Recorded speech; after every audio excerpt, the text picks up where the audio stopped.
എങ്ങനെയാണ് കൊടിമരത്തിലെ സ്വർണ്ണം അടിച്ചു മാറ്റേണ്ടതെന്നൊരു പ്ലാൻ ഇടുകയാണ്.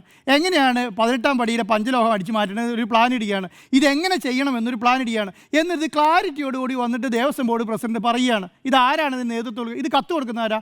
രാജീവ് കണ്ഠരര് വന്നിട്ട് കത്തും കൊടുക്കുകയാണ്. ഇത് മുഴുവൻ അടിച്ചുകൊണ്ട് പോയി. ഏത് കൊടിമരത്തിൽ ഒരു പറ, ഏത് എത്ര 8 പറ 130 കിലോ സ്വർണം, 130 കിലോയാണ്. എത്ര അന്വേഷണം തുടങ്ങി, എത്രയായിരുന്നു? 400 ഗ്രാമിന് വേണ്ടി തുടങ്ങിയ അന്വേഷണമാണ്. ഇപ്പോൾ എവിടെയാണ് വന്ന് നിൽക്കുന്നത്? 130 കിലോയിൽ.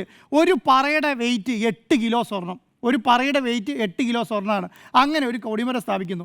അതുകൂടാതെ എന്താണ്, ഇതിനോടൊപ്പം തന്നെ 18ാം പടിയിലുള്ള മുഴുവൻ എത്ര പടിയാ? 18 പടിയിൽ 18 എത്ര കിലോ സ്വർണം വെച്ചാൽ ഒരു പടിയിൽ? 1.5 കിലോ സ്വർണം വെച്ച് ഒരു പടിയിൽ. ഇത് പടി വേറെ. അപ്പോൾ ഒന്ന് ആലോചിച്ച് നോക്കി, ഇതൊരു മൊത്തം പ്ലാൻ ഇട്ടിട്ട് ഇത് സ്വർണ്ണം. അപ്പോൾ ഞാൻ വിചാരിക്കുന്നത് എന്താ അറിയോ, അന്ന് അടിച്ചുകൊണ്ട് പോയതിൻ്റെ ബാക്കി എന്തെങ്കിലും കിട്ടുകയാണെങ്കിൽ, അപ്പോൾ ഇത്രയും വലിയ കൊള്ള നടത്തിയിട്ട് ആരെയും പിടിച്ചിട്ടില്ല. ഇതാണല്ലോ ഉണ്ണികൃഷ്ണൻ പോയിട്ട് കണ്ടുകൊണ്ടിരിക്കുന്നത്.